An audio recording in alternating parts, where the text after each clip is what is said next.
Our next guest for this function is Mr. Sajid Sheikh, founder and managing director of Sheikh and Company Solicitors. Mr. Sheikh obtained his law degree from Nagpur University in 1985. He is a solicitor of Supreme Court of England and Wales and specializes in immigration and asylum law. Mr. Sheikh also takes professional interest in matters of human rights, conveyancing, housing, and welfare benefits. He has previously practiced as an independent lawyer before the Supreme Court of India. He is a senior assessor of the Law Society's Immigration Panel, a consultant on the Legal Services Commission's Peer Review Committee, and a committee member of the Legal Aid Practitioners Group, UK. We are indeed fortunate to have Mr. Sajid Sheikh amongst us today. I request Advocate Masood Sharif to welcome Mr. Sajid Sheikh with a bouquet.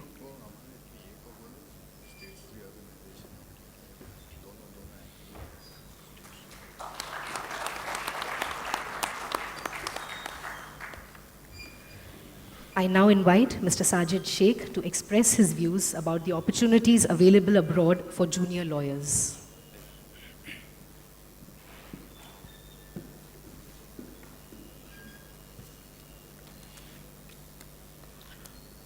Honorable Mr. Justice Thakkar, Mr. Justice Bobde, Mr. Justice Gawai, Mr. Rane, and senior member of Nagpur Bar, as well as people who belong to my era, and particularly the young people who I see in a plenty in this hall. Those of you probably who know me, my name is known to you. I'm Sajid Sheikh. I'm your old friend because I practiced in Nagpur High Court once upon a time from 1985 to 1991. Some of you might remember me, the senior people. I was a skinny young lawyer coming with Mr. S.Z. Patil from Amravati. And those of you who don't know me, I am from Maharashtra. I am as Indian as Laddus. I come from Amravati district. Melghat is one of the areas. And I grew up in a small village called Dharni. Fortunately, I had wonderful people around me from whom I learned a lot. Mr. S.Z. Patil in Amravati, Mr. Rajabhau Gokhale, late Mr. Rajabhau Gokhale from Amravati. I remember a few wonderful people from this bar. Mr. Bhau Sahib Bobde, late Mr. Bhau Sahib Bobde, he was one of the very inspiring person. You see, as a lawyer, you need to learn, and you need to continuously learn. And what people like Bhau Sahib Bobde did, without teaching, they taught you a lot. Mr. Bobde was totally different. I mean, he was almost from different planet. And I was really impressed with this guy. Then there was Mr. J.N. Chandurkar, Mr. K.H. Deshpande.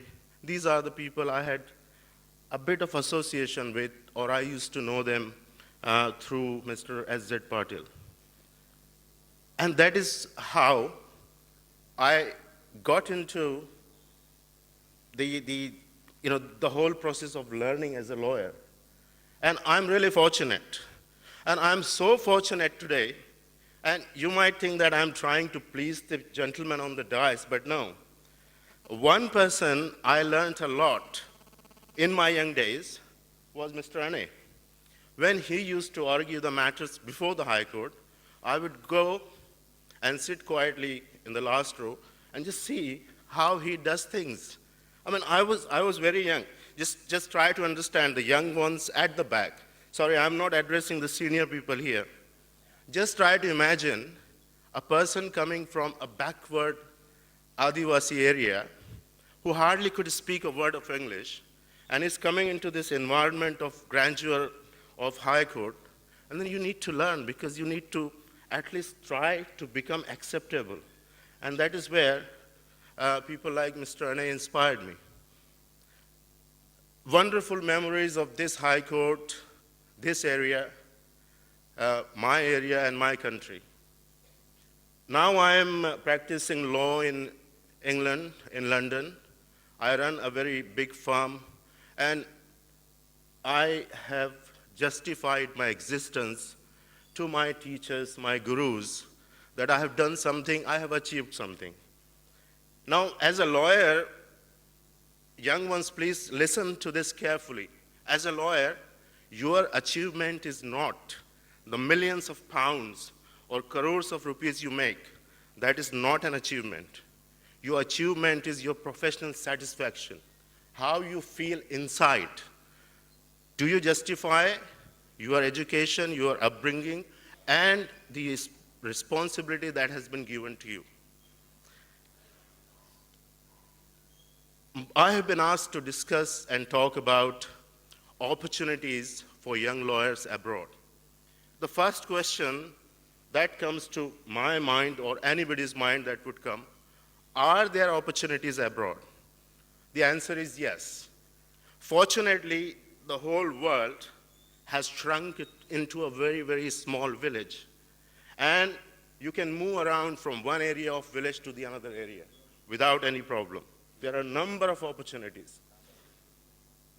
The question is, do you want to go abroad? If you want to go abroad, you have to ask yourself, first of all, why do you want to move abroad? If you know the answer clearly, you have taken the first step. The second step is, what do you exactly want to achieve by going abroad? If you know answer to that, you are taking next step further. Then you have to ask yourself very clearly and very honestly, are your plans realistic? Then, if you have answers to this question, it means your motivation is there and you are analyzing or making your strategies, then you are halfway there. Now, the next important step is you need to do some market research and try to understand the trends, opportunities, and what is happening in the legal world, in the whole world. And then you need to see what and where you want to go. Now, before you do that, you have to know whether you can fit or you can go into a certain areas where you want to go in future. Now, for that, you must understand what qualities you have. What are the skills that you have developed? Are those skills, are those talents are enough to reach where you want to reach? If you don't have that, then try to find the ways to develop those skills. Once you have done that particular part, then there are plenty of opportunities. And I can assure you, I'll tell you one thing. Probably in this audience, and certainly on this dais, people who are far more intelligent than me, far more intelligent. But why I'm so successful? The simple reason is, very simple reason is, I had that motivation. I wanted to think, I wanted to do something different from others. And that is why I was constantly thinking and learning. As a lawyer, I'm sure you all know, law profession is like a jealous mistress. It requires a lot of time. You need to put a lot of hard work. This job is not 9 to 5. It is 24 hours, 7 days a week. Once you have that hunger, that desire to learn, you are almost getting there. Now, you might ask me this question, if I want to move abroad, what do I need to learn? Do I need to learn arbitration? Do I need to know about the international law? No, you don't. You don't. It's a very simple thing, because when I first went to England, I did not have any idea about which area of law I'm going to work in, what are the, the legal trends going around. But what I had developed, or fortunately, and thanks to people like Mr. Ane, that I had developed that skill. To have that skill, as a lawyer, all you need to understand, you have to have a mindset of a lawyer. You need to develop those basic skills. Understand the problem, find the answers, research the law, and then put all those things into or formulate an argument by writing in the first instance, and then by entering into courts if you are required to, and then expressing that. Now, areas of law, you don't require a lot of time for that. You can learn any area of law within a short period of time. Obviously, to master that particular area, you may need some more time. But that comes with practice, and that comes with time. If you have got these skills, then nobody can stop you. You will be going far, far ahead in life.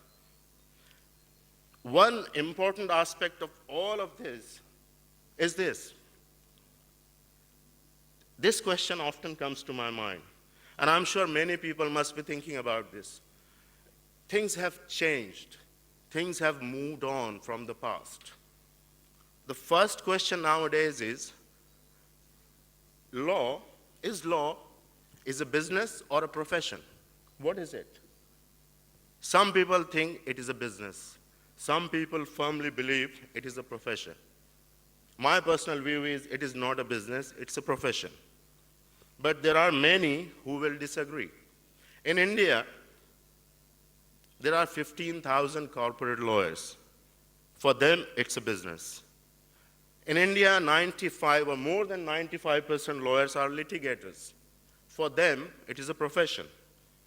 Now, you need to know what is it for you. Are you coming into law just to make pots of money? If that is why you are here, then probably you consider it as a business. I'm very old-fashioned in that way. I have those old values, and thanks to this great country, this great culture, and great people of this country, that I strongly believe as a lawyer, you are not there to make just money. Money is always going to be a secondary consideration, maybe compensation for your time. But what should be your motivation is desire to fight for justice, desire to do something that justifies your existence in this world by fighting for the right cause. And I'm not criticizing those who believe this is a business. We require those corporate lawyers. They have a wonderful job or a responsibility to carry on because they need to look after the businesses. Ultimately, those big businesses are contributing the huge proportion to our economy. And it's all part of these are all the tools of the machine, big machine we are traveling in. If you want to be corporate lawyer, then the area to look forward to today's time in India or internationally is arbitration. Because business people are becoming clever. They understand that litigation is time-consuming, a lot of money is being spent, it's a hassle. Try and work out a better plan. And there is a lot of money in arbitration as well. But if you consider this as a profession like me, then there are simple things like mediation. Now, mediation law is developing very fast all over the world. Again, for the same reason. Litigation is very costly and expensive, and it's a hassle for everybody involved. Takes a lot of time. And the next area which will develop largely all over the world, it has developed, and it will develop in India very fast. And why it will develop, I will tell you in a nutshell in a minute, is human rights.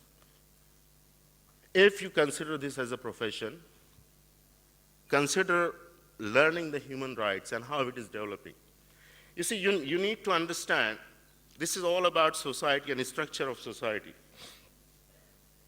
In developed countries, there's plenty of money. People are not worried about day-to-day existence. People are not worried about house or food. There are different things they are worried about. When you have enough money in the society or in the country, then the value of life increases. You must have heard it several times कि India में यार इंसान की जान की कोई कीमत नहीं है. You must have heard it. It's not a criticism to India. It's the fact of life in the sense we came from independence, poverty, and now fortunately we are known to be an economic superpower. India will become, it has already become, and it will become very fast like United Kingdom, USA, and many other those countries financially. When that happens, and it will happen within 5 to 10 years, it's already happening in a huge way. You probably, I know because I'm in England and I'm mixed around with people from different countries. I know they recognize India to be one of the superpowers already, and they know we have to follow these people. When that happens, human rights area will become very, very important and prominent in India as well, because the value of life will increase, it will go up. And I'm telling you one thing, nothing satisfies you better than defending children, than defending weak, than defending vulnerable people who cannot fight for themselves, who cannot defend themselves. That gives you tremendous satisfaction. And fortunately, I had the opportunity to do that internationally in England and in European courts of human rights. You will be very, very happy because I'm very happy as a lawyer. I made a lot of money, but that's the secondary part. Important part is I feel really happy, and I feel that when Mr. Patil looks down from the heaven, he must be happy that Sajid is doing something good.